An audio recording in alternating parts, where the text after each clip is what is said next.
4 சுங்கச்சாவடிகளில் அரசு பேருந்துகளை அனுமதிக்க கூடாது என்ற உத்தரவு நிறுத்தி வைப்பு என்ற அண்மை செய்தியை பார்க்கிறோம். நீதிமன்றம் இந்த விவகாரத்தில் உத்தரவை நிறுத்தி வைத்திருக்கிறது.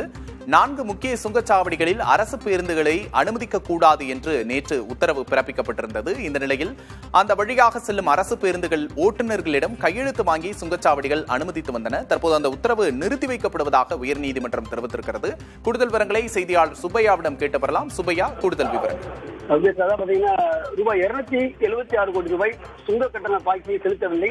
இதனைத் தொடர்ந்து உயர்நீதிமன்றத்தில் வழக்கு தொடரப்பட்டது. அந்த வழக்கில் குறிப்பாக 4 தென் மாவட்டங்களில் 4 சுங்கச்சாவடிகளை குறிப்பிட்டிருந்தார்கள். அதாவது குறிப்பாக கப்பலூர் மற்றும் சாட்டைப்புதூர், நாங்குநேரி உள்ளிட்ட 4 சுங்கச்சாவடி வழியாக அரசு பேருந்துகளை இயக்க அனுமதிக்க கூடாது என்று நீதிமன்றம் உத்தரவிட்டிருந்தது. இந்த உத்தரவை எதிர்த்து உடனடியாக உயர்நீதிமன்றத்தில் தமிழக சார்பில் மேல்முறையீடு செய்யப்பட்டது. இந்த மேல்முறையீடானது நேற்று இந்த மனுவை தாக்கல் செய்து உடனே எடுக்க கோரினார்கள். நீதிபதி எடுப்பதாக அறிவித்திருந்தார். அதன் அடிப்படையில் இன்று இந்த வழக்கு தள்ளி வைக்கப்பட்டு இன்று நீதிபதி ஆனந்த் வெங்கடேஷ் விசாரணைக்கு வந்தது. அப்போது அரசின் கூடுதல் தலைமை வழக்கறிஞர் ரவீந்திரன் ஆஜராகி இந்த பிரச்சனைக்கு தீர்வானதற்காக சுங்கச்சாவடியை நிர்வகிக்கும் நிறுவனங்களோடு போக்குவரத்துறை செயலாளர் பேச்சுவார்த்தை நடத்தி வருவதாகவும் இது உரிய முடிவு எட்டப்படும் என்றும் எதிர்பார்க்கப்படுகிறது. அரசு பேருந்துகள் இயக்காத காரணத்தினால் பொதுமக்கள் மிகுந்த சிரமத்துக்கு உள்ளாகிறார்கள். எனவே ஏற்கனவே நீதிமன்றம் பிறப்பித்த உத்தரவுக்கு தற்காலிக நிறுத்தி வைக்க வேண்டும் என்ற வேண்டுகோளை சொன்னார்.